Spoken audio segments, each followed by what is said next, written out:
साध्वी ने दिया स्वामी प्रसाद मौर्य की गर्दन कलम करने का भड़काऊ बयान।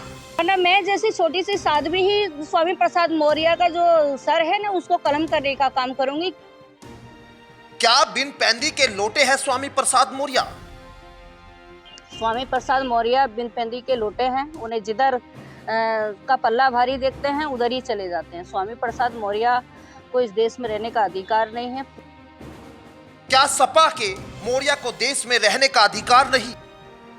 या तो वो अपना बयान वापस लें, पूरे भारतवर्ष से उन्हें माफी मांगनी चाहिए। अखिलेश यादव को धक्के मार के इस पार्टी से स्वामी प्रसाद मौर्य को निकाल देना चाहिए। दिवाली के दिन लक्ष्मी देवी पर विवादित टिप्पणी कर सपा नेता स्वामी प्रसाद मौर्य सुर्खियों में आ गए।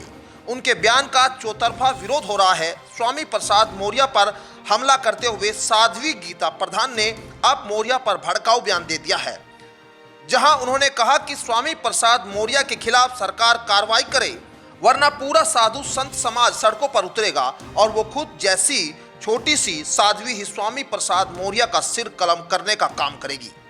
साध्वी ने कहा कि हम अपने धार्मिक ग्रंथ और देवी देवताओं के प्रति इस तरह की भाषा बर्दाश्त नहीं करेंगे। हिंदू देवी देवता या हिंदू सनातन धर्म पे जो वार करेगा वो बर्दाश्त नहीं होगा। स्वामी प्रसाद मौर्य का ये बयान अशोभनीय है और ये उनका खुद का अपना बयान नहीं है, क्योंकि वो एक कठपुतली के रूप में कार्य कर रहे हैं और ये बयान राष्ट्रीय अध्यक्ष अखिलेश यादव जी का है। स्वामी प्रसाद मौर्य बिन पैंदी के लोटे हैं, उन्हें जिधर का पल्ला भारी देखते हैं उधर ही चले जाते हैं। स्वामी प्रसाद मौर्य को इस देश में रहने का अधिकार नहीं है। पूरा सनातन धर्म सड़कों पे उतरेगा और पूरे सनातन धर्म के साधु संत और सनातन धर्म को जो ठेस पहुंचाने का काम स्वामी प्रसाद मौर्य ने किया है, हम सब लोग उसकी निंदा करते हैं। या तो वो अपना बयान वापस लें, पूरे भारतवर्ष से उन्हें माफ़ी मांगनी चाहिए। अखिलेश यादव को धक्के मार के इस पार्टी से स्वामी प्रसाद मौर्य को निकाल देना चाहिए, क्योंकि अभी पूर्व में ही उन्होंने जो हमारे राष्ट्रीय ग्रंथ रामचरितमानस के प्रति जो बयान दिया है, हम राष्ट्रीय ग्रंथ की मांग कर रहे हैं हम रामचरितमानस के लिए, और उस जो बयान के विषय में इस पूरे भारतवर्ष के जो हिंदू सनातन धर्म के जो लोग हैं वो सड़कों पर उतरने का उन्होंने पूर्व में भी काम किया है और इस बार भी ऐसा ही होगा। स्वामी प्रसाद जैसे स्वामी प्रसाद मौर्य कहते हैं मैं नेवला हूँ, वास्तव में शकल से नेवला ही है, ना देखने में कुछ है ना बोलने में कुछ है, बस उल्टे सीधे बयानबाजी करके सुर्खियों में आने का काम करते हैं। 2024 का चुनाव नज़दीक आ रहा है, सुर्खी बटोरने का काम कर रहे हैं। जनता इसका जवाब 2024 में देने का काम करेगी। भारतीय जनता पार्टी सर्व समाज को लेकर जो काम कर रही है वो किसी से छुपा नहीं है। स्वामी प्रसाद मौर्य इस तरीके की बयानबाजी अखिलेश यादव जी के इशारों पर कर रहे हैं, हम सब इसकी निंदा करते हैं। स्वामी प्रसाद मौर्य के लिए हम सरकार से निवेदन करते हैं कि कड़ी से कड़ी कार्रवाई स्वामी प्रसाद मौर्य के प्रति सरकार करे, वरना पूरे साधु संत सड़कों पे उतरेंगे।